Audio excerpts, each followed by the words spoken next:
Ah, well, it's reopened. Well, I suppose that's good. You need to keep up the footfall. Everything has to move on. Well, yes, but, you know, it is still your museum, Morris. It wouldn't be here without you. Ah, it was never my museum, Sparky. It was Shelmerston's. It's changing, but, you know, I think it should. So, what happens now? How do we find 4,000-year-old memories? Ah, come with me, Morris. There's one more thing I ought to show you. Okay, Sparky.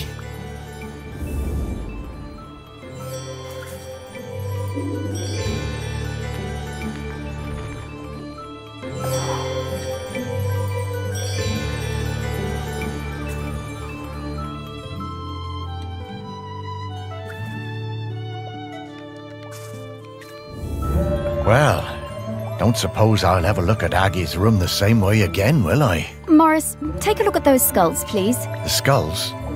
But they have memories inside them? Oh, that's rather morbid, Sparky. Not quite. Look, I didn't explain this before because I felt things were confusing enough, but that slicing is a bit more powerful than I've led you to believe. Oh, well, what do you mean? Well, we aren't limited to memories of people who are alive. People are bounded by time, but memories aren't. Check it out.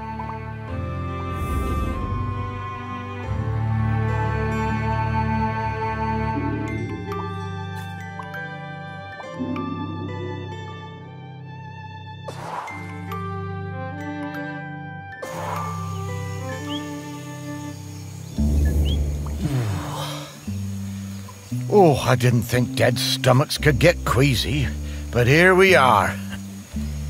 Where are we, Sparky? When are we, Morris? This is Shelmerston in Aggie's time. You should be able to find some memories of her here. You are some dog, Sparky.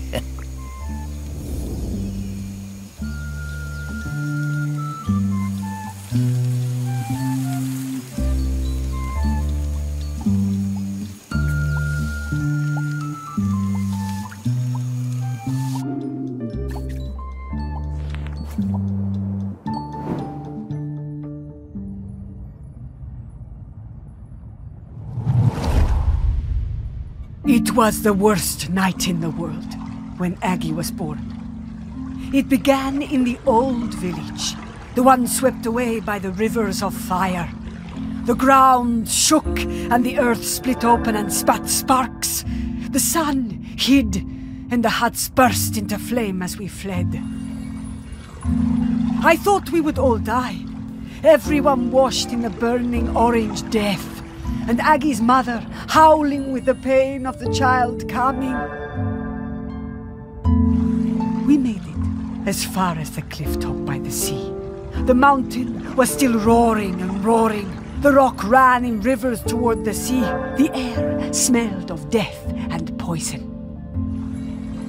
But Aggie was perfect. Small and angry, her tiny fists pummeling the air. I used my knife to cut the cord. We chose a spot for the new village, closer to the beach. The burning rivers cooled to pumice and black glass. I made sure everyone knew that a life that began in this way would be special. Not everyone believed me, but Aggie proved me right.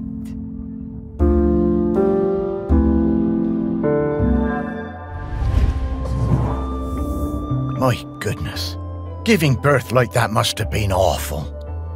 What a terrifying situation. So, where do you think that knife is? Should we look around here, or...? No, I'm pretty sure I've seen that knife before. Back at the museum, I reckon. Okay, Morris, let's go.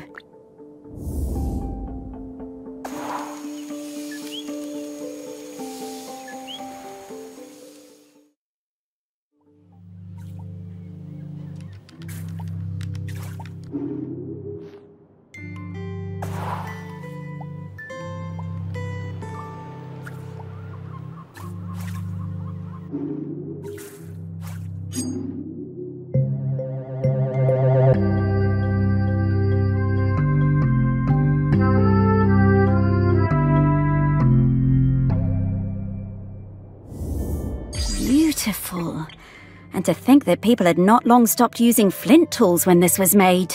There.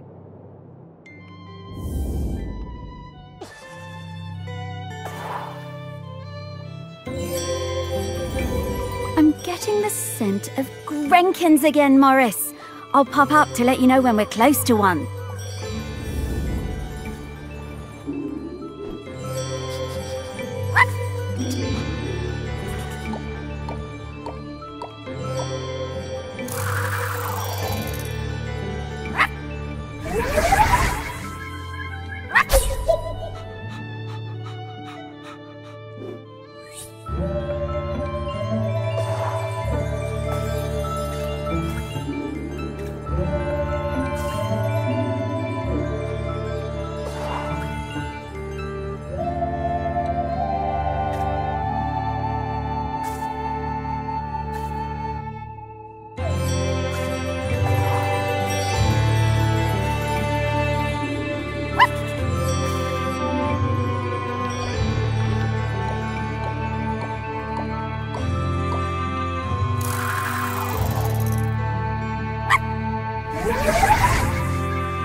I'll sing you a song of the Queen of the Sea.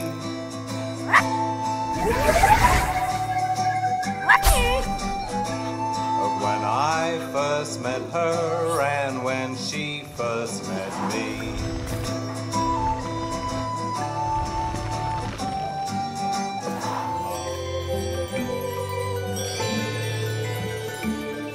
My life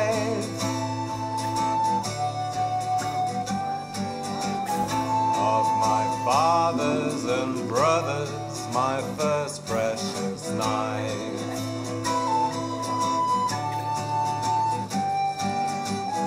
Oh, the morrow is white and the morrow.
Of course we watched her.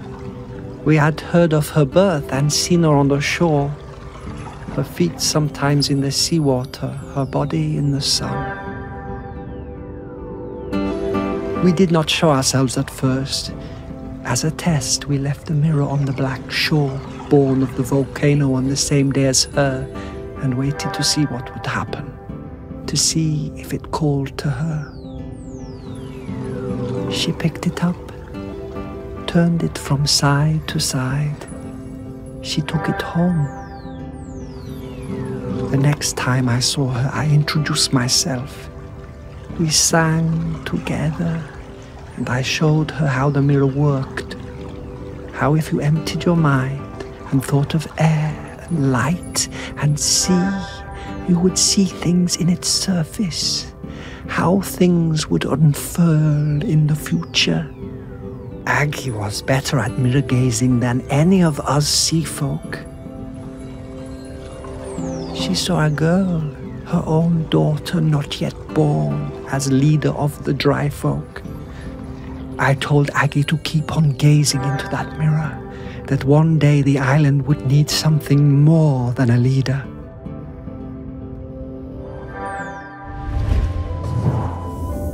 Oh, I had a box of rocks that looked like that mirror somewhere. Where did I put it?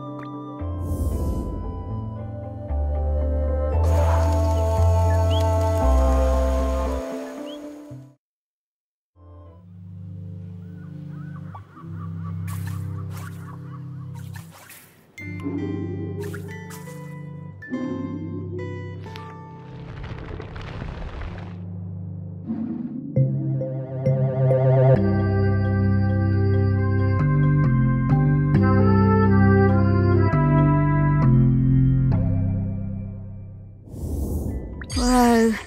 This thing is really powerful, Morris. Can you feel it?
I was always fearless. My mother Aggie told me there was nothing I couldn't do.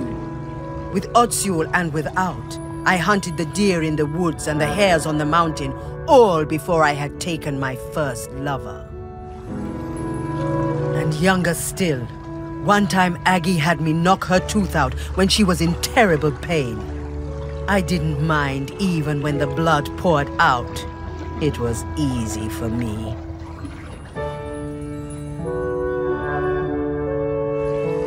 Spears and knives were my nature. Death and courage were my meat and drink. I knew about Aggie's mirror, of course, but did not believe all of it. When Aggie warned us the mauler was sick and there would be fewer calves for the following years, none of us listened. It was to be my first cull. I wanted their blood. It was my nature. We would not take less of the Morlo just because an old woman told us to. She came to the beach after the Morlo slaughter, her hair wild, eyes burning with fury, raged and shouted like a woman out of her mind. "We had killed too many," she said. Then she left the village, told us she was done with all of us, forever. As Otsul marked me with oil and blood, I did not mourn my mother leaving.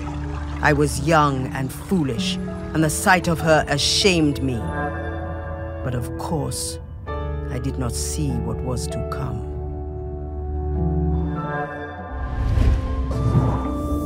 To think that they were still having the same arguments about the Morlo way back in the Bronze Age. Aggie must have sensed the trouble ahead. Maybe she was trying to find a way to prevent it.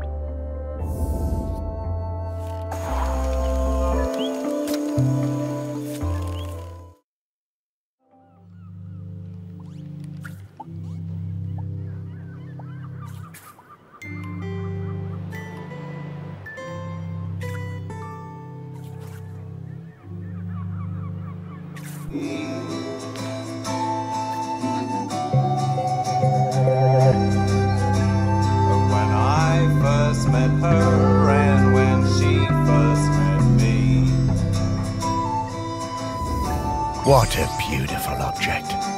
Delighted to have it in our museum. Silver and red and the start of my life.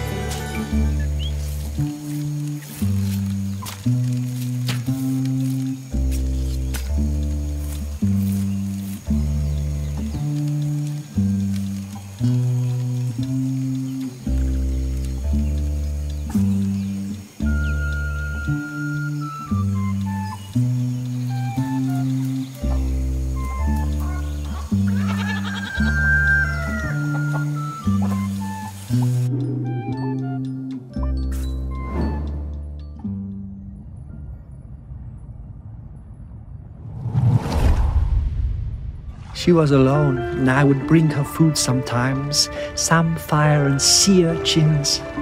She would make dry food and we would eat it together. Textures unlike any we knew that broke apart in your hands and in your mouth. We would sing together, make tea together. We became her family. The dry folk left her alone. She had a companion for a few seasons, a hind who came down from the mountain and slept at her fire. And then, for a few more, a golden hare that ate from her hand. One night we all felt it, those of us in the water and those above, the island waking, rumbling, alive again, more furious than before. I found Aggie awake, tending her fire, unsleeping, unresting, staring into her mirror. She told me she'd seen the island sinking into orange fire and boiling sea, lost forever above and below. The village and our town in the sea caves, all gone. Aggie went to the shore and blew the sinistral shell, calling our people up from the water. Aggie sang for them, the oldest song, and we spoke for some time. That night, the sea and sky was all the same color, a deep grey blue like a mackerel's back without the glitter. As the dawn approached, Aggie left the beach to return to her people, to tell them what must be done.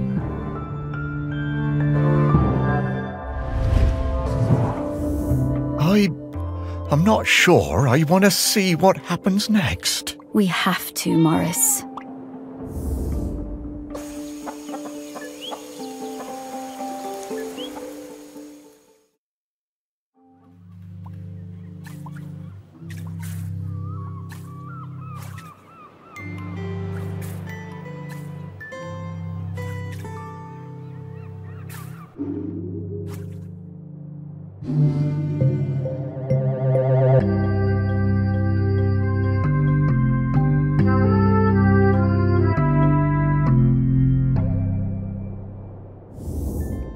Such a small thing. But it changed the entire course of our island.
Only one more riddle to solve, Morris, and then...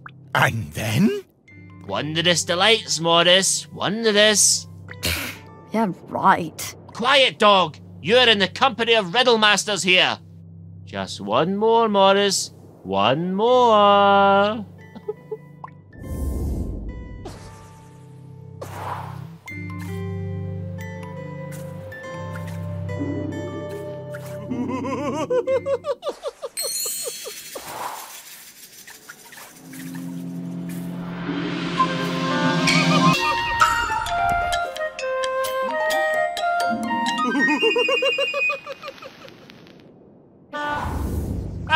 Morris, you did it! Incredible work, my boy. Superlative effort. Oh, well, thanks.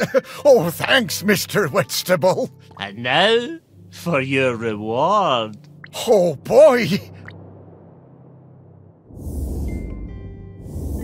Here it is, Morris. Your very own certificate of riddle mastery. Wow, oh, thanks, Mr. Whitstable. I don't know what to say. I'm so proud of you, Morris. And listen, whenever you want to look at this certificate again, to bask in your own brilliance, you only have to press pause and you can look at it again. And now, a song.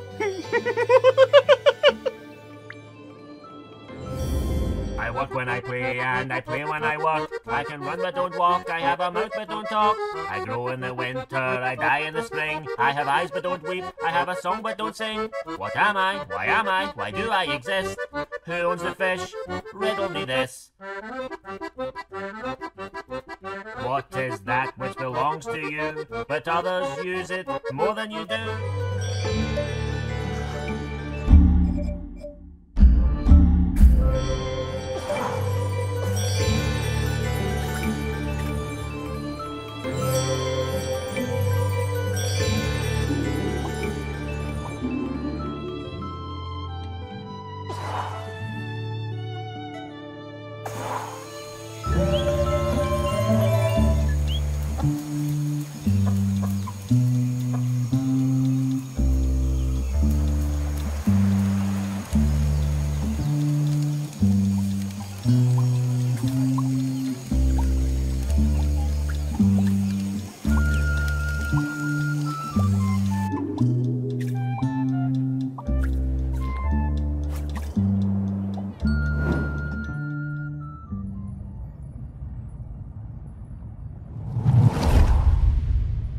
We heard the shell and knew Aggie had returned. Ibni was the leader then. It had taken many seasons, more than we would have liked, but there were finally enough Morlo again and our village was growing. We were strong. Some of the younger ones didn't know Aggie and didn't want to hear her, called her a moon-shot crone, but Ibni looked in her mother's face and saw the truth of it. The end would come. The earth was growling again. There would be hot rivers of death and clouds of poison. But Aggie brought us the answer. She would give herself to the island. Ibni's voice shook. Surely a deer or a goat would be enough. The year's finest, blackest calf. Aggie cast down her eyes and shook her head. We all knew. I offered my blade, but Aggie turned me away. She took her knife that had cut her own cord the night the volcano last erupted and wrapped Ibni's fingers tight around the bone hilt. It must be you, Ibni, she said, and it must be now before the sun comes up. This day, this morning, or we are all gone. The village, the people, the island. Aggie embraced her daughter. Ibni whispered something, but I could not catch the words. Both women's faces shone with tears. Aggie sat on the ceremonial stone, the tears streaming now from all of us. Aggie delivered her final message. She told us her body must not be burned or given to the sea, but lain in the earth of the island beneath the mountain.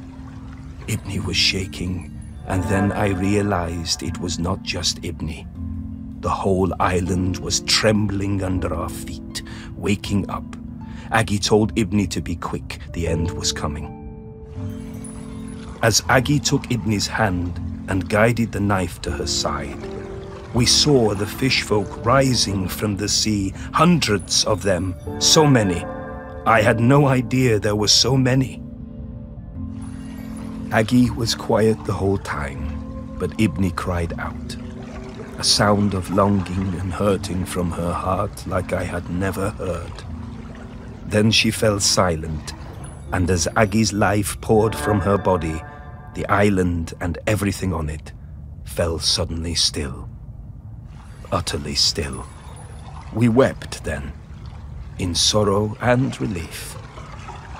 Then the fish folk were among us, countless, numberless. One embraced Ibni, holding her up as it seemed her own legs might give way. When the sun came up that day, land and sea folk stood together for the first time, talking and singing the old songs, Aggie's songs, together. Ibni and the fish folk took Aggie up onto the mountain. They laid her in the peat alongside the knife and all the things she would need on her journey. Ibni watched over Aggie for days afterwards. Before she was covered, she placed a sacred carved stone, Aggie's beloved hair, inside her mother's mouth, to guide her and help her keep the mountain still forever.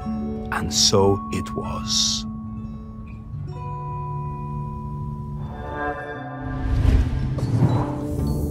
Oh, Aggie.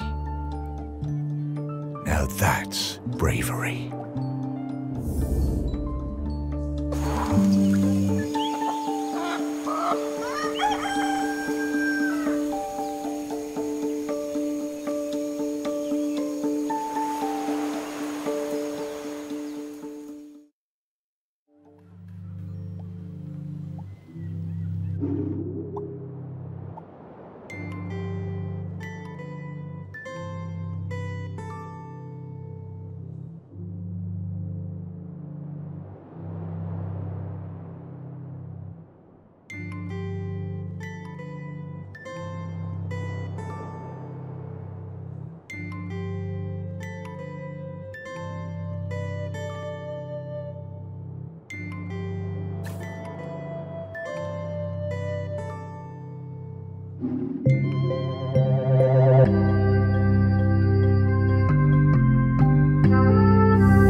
Sparky, it feels a bit, disrespectful looking inside Aggie's body like that. You were the one who dug her up and put her on a plinth, Morris. But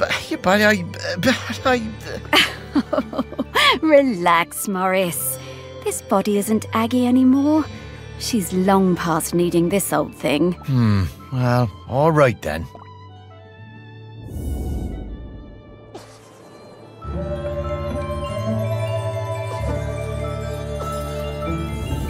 Okay, Morris. I'll level with you. We absolutely didn't need to find Aggie's mementos in order for me to sniff her out. She's here, waiting for you. She has been this whole time. But then, why did we need to visit the Bronze Age? Aggie thought it was important for you to see those memories, so you would understand her path before you met her. But also, wasn't it cool? That it was. The things I've seen now.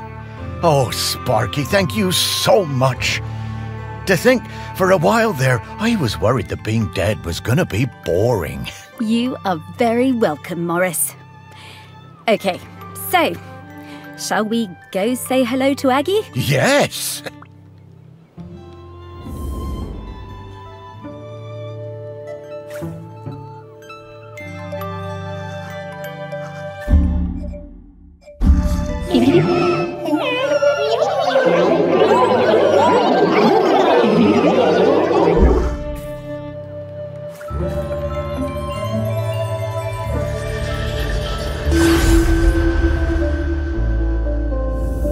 Morris, Sparky, it's so good to see you both. Hey, Aggie.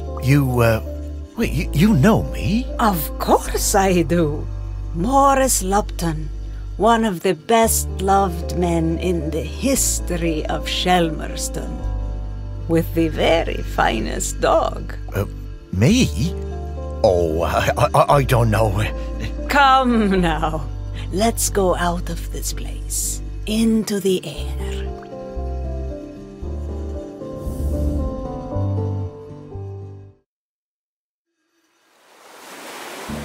The one part of Shelmerston that looks just the same as the first day I saw it.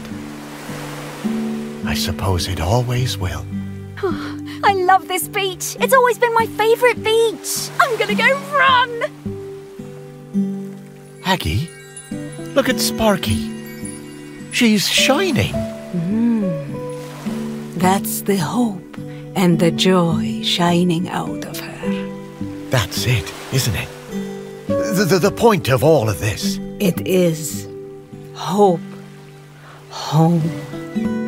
This island, it chose the two of you just as it chose me. And where will you be heading now? Heaven or something?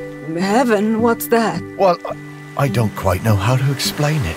But to me, it would be an awful lot like this beach.